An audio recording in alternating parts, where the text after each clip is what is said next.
Hi techies, what's up? I'm here again with a new session, and in this session I'll talk about for loop. If you have already gone through my while loop video, you must have gathered a basic idea about loop structures and the purpose. Yet I'll give you the basic idea here again. A loop is a repetitive process. When we repeat the execution of same piece of code over and over again, we use loops. What does it mean? Well, an example will better explain it. In our childhood, we all have learned multiplication tables. Can't you remember? No issue. I'll take you back to your childhood in a while. When you learned the multiplication table of 5, it looked like 5 times 1 is equal to 5, 5 times 2 is equal to 10, 5 times 3 is equal to 15, 5 times 4 is equal to 20, and so on. Now we are not interested to do it with pen and paper anymore. Instead, we will do it using a program. So we have to give all the instructions to the program. The formula is base number multiplied with sequence number is equal to result. This formula has to be repeated over and over to form the multiplication table. Here the base number is the number we are doing the multiplication table for. Sequence number is the number that is going to be incremented in every step. And the resulted value is what we get after multiplication. To keep repeating this formula, we have to define a few things. First of all, we have to initialize where the table will start from.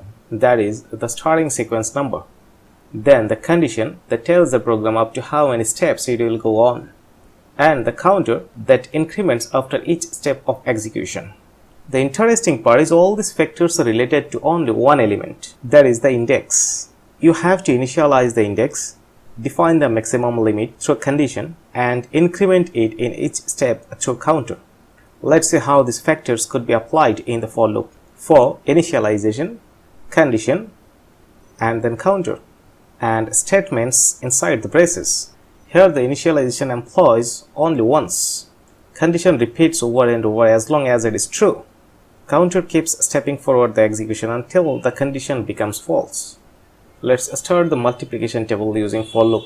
Begin with initializing the index. Here we will start with index is equal to 1. Then the condition.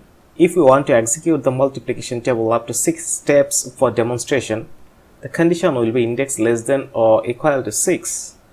And finally, the counter that will be incrementing the index. That is index plus plus, which means index equal to index plus 1. And inside the braces, I will write the formula which is the statement for the loop. Result is equal to 5 multiplied with index. So this statement will be repeated over and over until the condition becomes false. And after each step of execution, the counter gets incremented by 1. So let's see the whole process. Index is initialized. Check the condition. If condition is true, then control gets inside and executes the statement. After the execution, index gets incremented by 1. Then check the condition again. If it returns true, the statement will be executed again, and this process will go on. As soon as the condition returns false, the execution will be stopped. Now I'll use 3 columns to demonstrate how the multiplication table is formed. As I said before, initialization part employs only once. That is, after initializing index is equal to 1, it has no use now. So we'll check condition, that is index less than equal to 6, then a statement which is base number multiplied with index is equal to result, and the counter index is equal to index plus 1. Starting with index 1 less than equal to 6, condition is true, so the statement base number 5 multiplied with index 1 is equal to 5. The current index is 1 and it will be incremented by 1, so the new index will be 2. 2 less than equal to 6, condition is true. 5 times 2 is equal to 10. Increment the counter by 1, so the new index is now 3.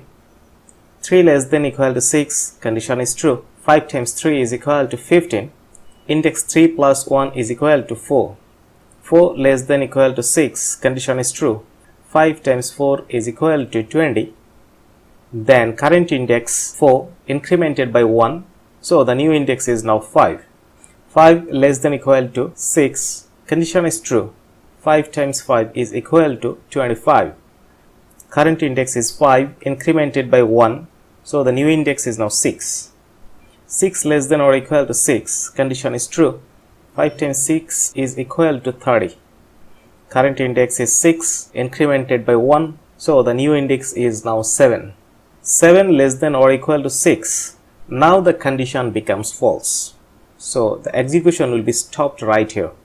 So far we have seen the demonstration of how a multiplication table can be formed using for loop. Now we will move on to the compiler to see the example program and its output. So guys, this is the program. Here I am entering both base number and the maximum limit. So the condition becomes index less than or equal to max limit. And the statement is result is equal to base number multiplied with index. Let's compile and run the program.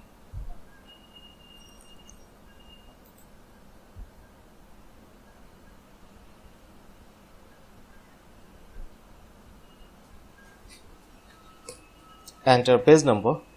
I'm entering 5. Enter how many steps you would like to have the multiplication table for. I'm entering 10.